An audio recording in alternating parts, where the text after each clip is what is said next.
Hello welcome back to our channel. ఇది వచ్చేసరికి real story. తప్పకుండా సపోర్ట్ చేస్తారని అయితే అనుకుంటున్నాను. ఒంటరిగా వస్తున్న వినయ్ రాత్రి 12 గంటలకు తన లైఫ్లో జరిగిన సంఘటన. అసలు ఆ రోజు ఏమైందో చూసేయండి. Vinay degree last year. వినయ్కి అమ్మ, చెల్లి, నాన్న, తమ్ముడు ఉన్నారు. వాళ్ళ కుటుంబం చాలా సంతోషంగా ఉండేది.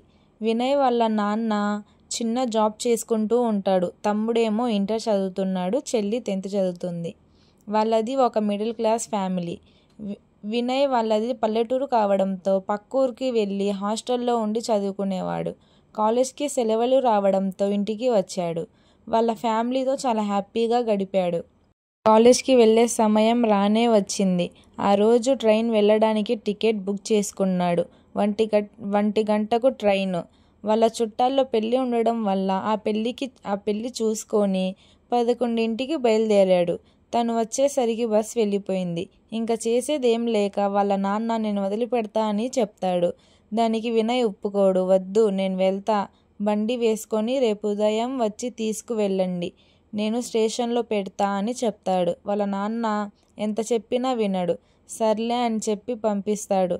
అలా కొంచెం దూరం వెళ్ళాక బైక్ పంచర్ పడిద్ది. ఏం చేయాలో అర్థం కాదు వినయ్కి. ట్రైన్కి టైం అవుతుందని కంగారు పడతా ఉంటాడు. అప్పుడే ఒక ఆయన బైక్ వేసుకుని అటువైపు వస్తాడు. లిఫ్ట్ అడిగితే ఆపకుండా వెళ్ళిపోతాడు. ఇంకేం చేయాలో అర్థం కాక ఇంకా స్టేషన్కి వెళ్ళడానికి 2 కిలోమీటర్లేగా అని నడుచుకుంటూ వెళ్తాడు. జరిగిందని వాళ్ళ ఇంట్లో చెప్పడు. చెప్తే వాళ్ళు కంగారు పడతారని చెప్పకుండా అలానే నడుచుకుంటూ వెళ్తాడు. స్టేషన్ దగ్గరే ఉంది. స్టేషన్ దగ్గరలో ఒక శ్మశానం ఉంది. దాన్ని దాటుకొని వెళ్ళాలి. అప్పటికి టైం 12 అయ్యింది. శ్మశానం దగ్గరికి వచ్చేసరికి వినయ్కి మనసులో భయం మొదలైంది. ఎందుకు అంటే ఆ శ్మశానంలో అరుపులు, పిలుపులు వినిపిస్తాయి అని చెప్పుకునేవాళ్ళు. ఆ విషయం గుర్తుకు వచ్చి భయపడతాడు. ఆ సమయంలో ఎవరో వచ్చినట్టు అనిపించింది. అయినా ధైర్యం చేసుకుని వెళ్తూ ఉంటాడు. అటువైపే వెళ్తున్న నలుగురిని చూసి అమ్మయ్య, ఇక్కడ ఎవరో ఉన్నారు అనుకొని ఊపిరి పీల్చుకొని, హలో సార్, నేను మీతో పాటు వస్తాను, ఆగండి అని అంటాడు. అప్పుడు వాళ్ళు ఆగి, ఎవరు బాబు నువ్వు అని అంటారు. నేను స్టేషన్కి వెళ్తున్నా, వచ్చే దారిలో నా బండి పంచర్ అయ్యింది. ఇంకా చేసేదేం లేక నడుచుకుంటూ వస్తున్నా. ఒక్కడినే కావడంతో, పైగా టైం 12 కావడంతో కొంచెం భయంగా అనిపించింది. అంతలో మీరు కనిపించారని కొంచెం మనసు కుదుట పడింది. మీరు ఎక్కడికి వెళ్తున్నారు అని అడుగుతాడు వినయ్. మేము కూడా స్టేషన్కే వెళ్తున్నాం బాబు, మా ఇల్లు ఇక్కడే దగ్గరేగా అని నడుచుకుంటూ వెళ్తున్నామని చెప్తారు. సరే అని చెప్పి వాళ్ళంతా కలిసి వెళ్తారు. అందులో ఒక అమ్మాయి కూడా ఉంది. తను చాలా అందంగా వైట్ కలర్ చుడీదార్, లూజ్ హెయిర్తో ఉంది. ఆ అమ్మాయి అంత అందంగా ఉండడంతో వినయ్ చూపు తిప్పలేకపోయాడు. తన వైపే అలానే చూస్తూ ఉండిపోయాడు. ఏంటి బాబు, ఏం మాట్లాడట్లేదు, ఏంటి అటే చూస్తున్నావు, ఏముంది అక్కడ అని అడుగుతారు.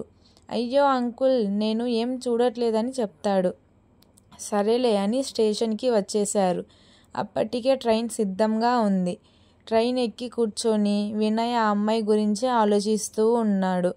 వినయ్ పక్క కంపార్ట్మెంట్లో వినయ్తో పాటు వచ్చిన వాళ్ళు ఉన్నారు. వినయ్ ఆ అమ్మాయిని చూడాలని పక్క కంపార్ట్మెంట్కి వెళ్తాడు. అక్కడికి వెళ్ళి చూస్తే 3 మాత్రమే ఉంటారు. అదేంటి అమ్మాయి లేదు ఏంటి అని చూస్తాడు. వాష్రూమ్కి వెళ్ళిందేమోలే అనుకొని అక్కడే కాసేపు ఉంటాడు. ఇంకా రాకపోవడంతో అక్కడ ఉన్న వారితో, అంకుల్ మీ అమ్మాయి ఎక్కడికి వెళ్ళింది అని అడుగుతాడు. మా అమ్మాయా? నాకు అమ్మాయి లేరు బాబు, అయినా మేము 3మేగా వచ్చింది, ఇంకా అమ్మాయి ఎక్కడి నుంచి వచ్చింది అని అడుగుతాడు. అది ఏంటి, మీతో పాటు ఒక అమ్మాయి కూడా ఉందిగా, నేను చూశాను, మీ అమ్మాయి అనుకొని మిమ్మల్ని అడగలేదు అని అంటాడు వినయ్. ఈ బాబు ఏంటి ఇలా అంటున్నాడు అనుకొని వాళ్ళు పట్టించుకోరు. ఇంకా వినయ్ ఆలోచిస్తూ తన కంపార్ట్మెంట్కి వెళ్తాడు. వెళ్ళి కూర్చొని, అదేంటి నేను చూశాగా అమ్మాయి ఎక్కడికి వెళ్ళింది, తనెవరు అసలు అని ఆలోచిస్తూ ఉంటాడు. అప్పుడే తన ఎదురు సీట్లో వచ్చి కూర్చున్నది.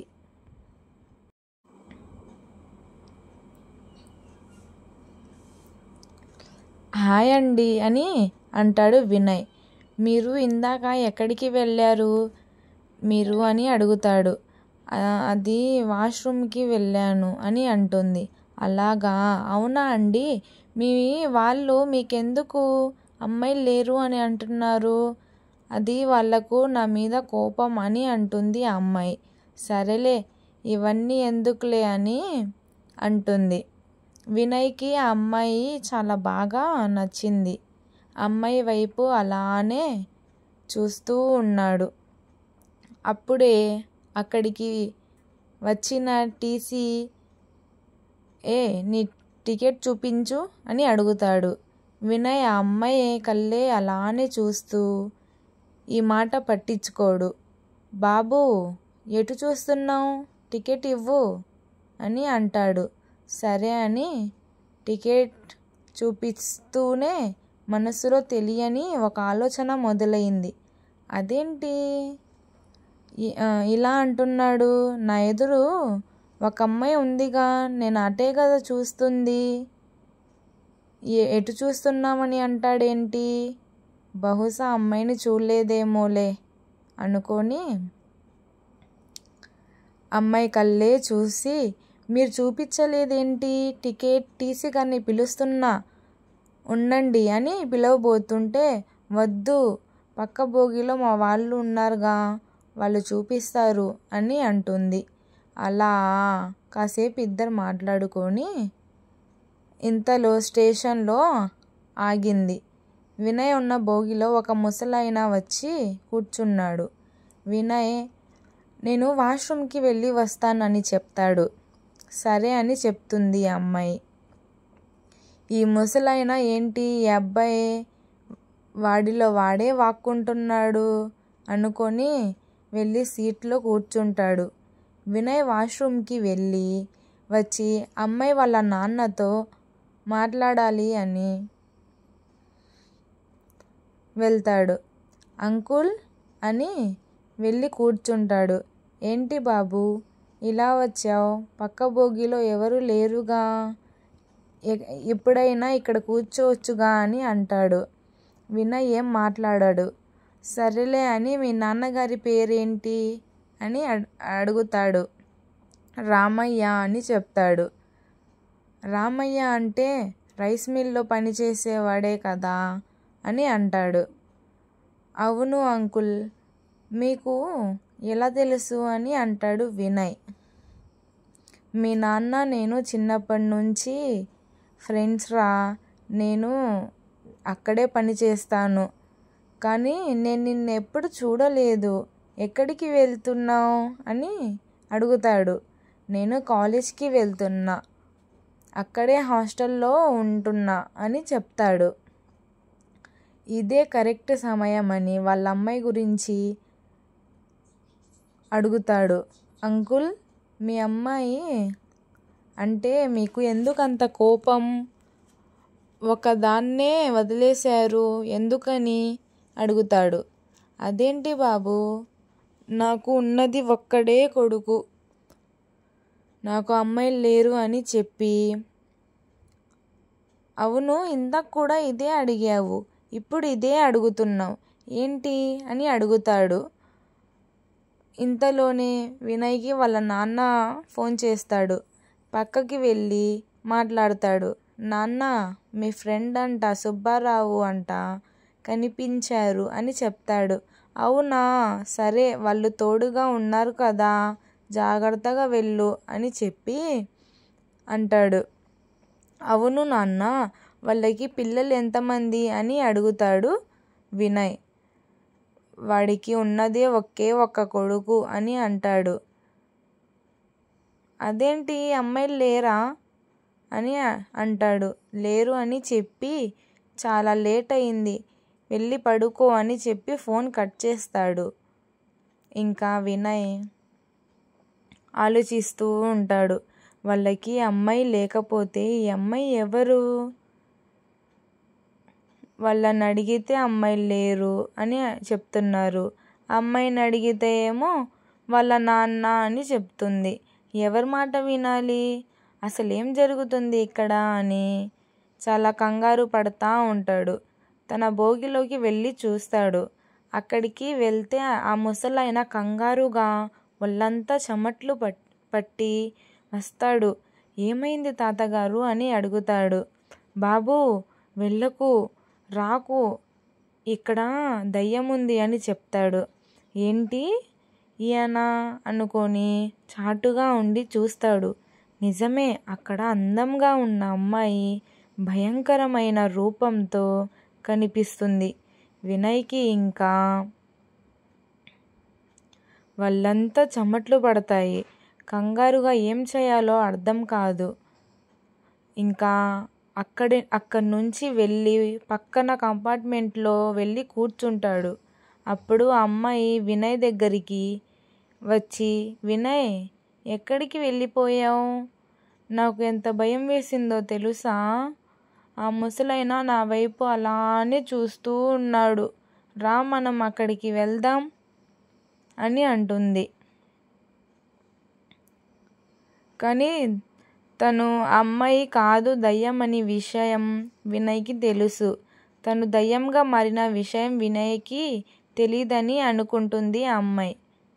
వినయ్ నిద్రపోతున్నట్టు కళ్ళు మూసుకొని ఉంటాడు.